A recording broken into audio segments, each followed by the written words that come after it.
Good afternoon sir, कैसे good हैं? Afternoon sir, how are you? I am fine sir, I am fine sir. एक video आज एक और बना लेते हैं for the year end compliances जो 31 मार्च हमारा आ रहा है। So what should our views do? So there is a lot of hype before कि 31st मार्च में क्या क्या करना है क्या नहीं करना है. There is a very short checklist कि हमें ये आइटम्स को टिक मार्क करना है, which includes inventory check. सबसे पहला point is inventory check because वो सब Exactly, we should मैन्युफैक्चरर्स को सबको दर्द देता है. reconcile our books with actual inventory जो हमारे पास पड़ी है, ठीक है? And then second point would be कि जो भी हमारी transactions है, they have been accurately recorded. उनका nomenclature बिल्कुल सही है. They have been correctly reported. जैसे जो हमारे एक्सपेंसेस है वो प्रॉपर्ली बुक्ड है, कैपिटल एक्सपेंसेस कैपिटलाइज किए हैं, revenue getting expenses- it very right Correct. कि लोग ऐसा करते हैं कि खरीदा है फ्रिज हाँ. और उसको बुक कर देंगे Profit and loss में डाल प्रॉफिट एंड देंगे. Loss Correct. Right Expense right book right करेंगे. so that is an asset that has to be booked as an asset.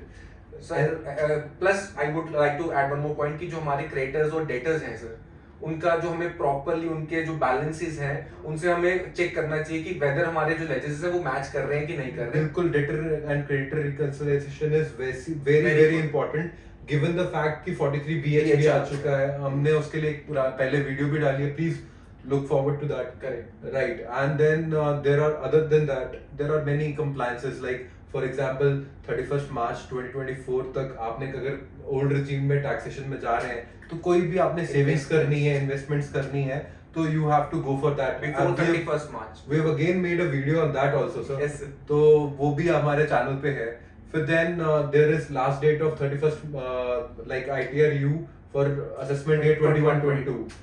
तो अगर आपने एडवांस टैक्स की लास्ट डेट भी सर 31st मार्च ही है. Right, जिसको right. जिसका टैक्स 10,000 से ऊपर बनता है, they have to deposit the advance tax before 31st March. before 31st March. ये बेसिक्स है. ये बेसिक्स हैं. इसमें मतलब Correct. There is no if and but. ये Yes. चीजें आपने करनी ही करनी करनी है. है. And on these patterns also you have to devise your budget for the next financial year. Basically हम एक प्रोविजनल अपनी स्टेटमेंट्स प्रिपेयर कर लें. अकॉर्डिंगली वी नो कि हमने इस साल में क्या किया है. Accordingly we can plan our year है. राइट.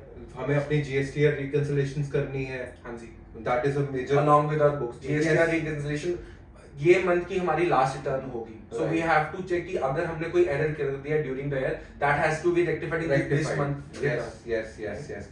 Along with that, मुझे लगता नहीं है कि हमने कुछ और मिस किया है, बट कुछ रेगुलेटरी compliances होती हैं. जैसे कुछ किसी ने अगर सर एक point I would like to add कि जिसने कॉम्पोजिशन रेजिम में जिसने जाना है, राइट तो before 31st March they have the option to offer composition scheme और जिनका टर्नओवर लेस देन 1.5 CR है. right. And similarly for GTA also, Correct. similarly for letter of undertaking, if you're exporting goods or services, then also LUT has to be submitted before 31st before 31st March.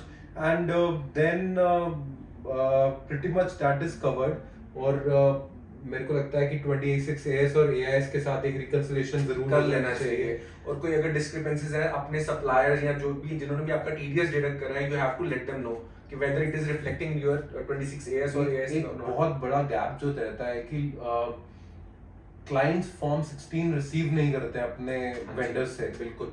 तो वो receive करना is a very important thing. Correct. You have to ask for TDS certificates from your creditors जिन्होंने आपका TDS deduct किया है, right? अच्छा, plus there are two other things. One is कि हमारी वैट एमनेस्टी चल रही है, उसकी 31st मार्च लास्ट डेट है फॉर इंस्टॉलमेंट. अगर आपने जनवरी में या फरवरी में या मार्च में जब भी एप्लीकेशन फाइल करी है वैट एमनेस्टी की, दिस इज टिल 30th जून जो ये एमनेस्टी चल रही है इसकी. बिल्कुल. That is very much that is important. And एक हम बात कर रहे थे BTS में कि टैक्स हार्वेस्टिंग. हाँ जी. तो टैक्स हार्वेस्टिंग शिवांग सर आपको अच्छे से बताएंगे.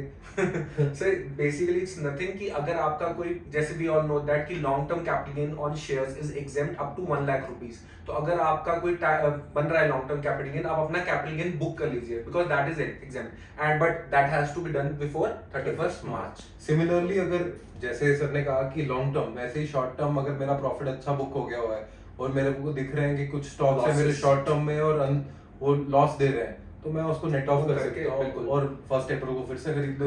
मंडे है वैसे भी. Correct. Nice. I think this covers pretty much Yes, this covers everything. Thank you, Madhav, for shooting us. Wait.